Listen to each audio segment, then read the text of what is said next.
आज की ये प्रेस वार्ता हमने एक तो सरकार के खासकर स्टेट इलेक्शन कमीशन और होम मिनिस्ट्री के उस डिसीजन को जिसमें उन्होंने विस्थापित समाज के लिए यहाँ पर फिजिकल वोटिंग का अरेंजमेंट रखा, उसके लिए धन्यवाद देना चाहते हैं। लेकिन साथ में ये भी ध्यान में लाना चाहते हैं कि सिर्फ फिजिकल वोटिंग ही सफिशिएंट नहीं है, वहां पर जो दिक्कतें आ रही है हमें उसको भी उनको ध्यान में करना चाहिए, उसका भी निराकरण करना चाहिए। सबसे इलेक्टोरल रोल्स जो मार्केट कॉपी होती है इलेक्टोरल रोल्स की, जो आरओ को रिटर्निंग ऑफिसर को कश्मीर से भेजनी होती है, वो पूरी नहीं भेजते हैं, वो सिलेक्टेड भेजते हैं लोगों को नॉम लोकेट करने में।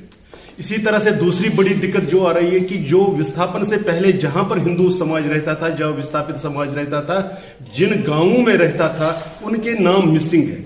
अब कल की ही अगर हम बात ले लें, दो बहुत ही बड़े गांव जिसमें से लगभग 100-125 द्रुगमला कॉन्स्टिट्यूंसी में गोटिंगू और गुशी, ये दो गांव थे, दोनों के नाम मिस हो रहे हैं।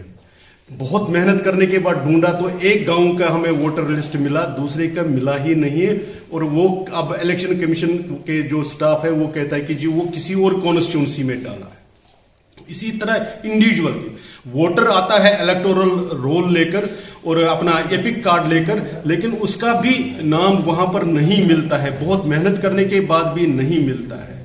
आज हम यहाँ पर एमएचए और स्टेट इलेक्शन कमीशन को धन्यवाद ज्ञापित करते हैं कि उन्होंने फिजिकल वोटिंग का सुविधा रखी है, लेकिन हम साथ में निवेदन करते हैं कि हमारे यहाँ पर वोटर लिस्ट गाँवों के गाँव मिसिंग है, उनके नाम एग्जिस्ट नहीं कर रहे हैं और जो इलेक्टर्स है उनके भी नाम नहीं है। वोटर लिस्ट उर्दू में है, वो पढ़े नहीं जाते हैं, उन्होंने 2-3 मुलाजिम वहाँ पर रखे हैं, वो एक बूथ से दूसरे बूथ तक दौड़ते रहते हैं।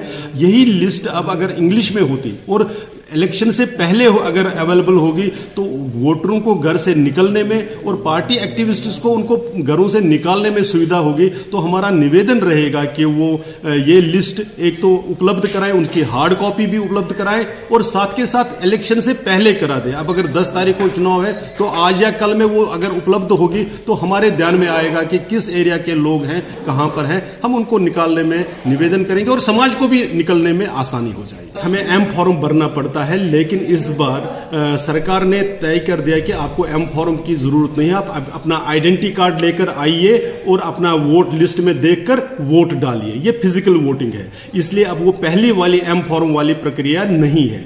लेकिन जब कल वोटर आता भी है, आया भी है, एपिक कार्ड लेकर भी आता है, तो लिस्ट में उसका नाम नहीं निकलता है, वो वहां मिलता ही नहीं है, या तो उसका नाम ही मिस है या उस गांव का ही नाम नहीं है। अब हम कल वाली में अगर आपको 2 एग्जाम्पल दे दूं, गोटिंगू और गुशी द्रुगमला कॉन्स्टिट्यूंसी में 2 बड़े गांव है जिसमें हिंदू समाज रहता था विस्थापन से पहले।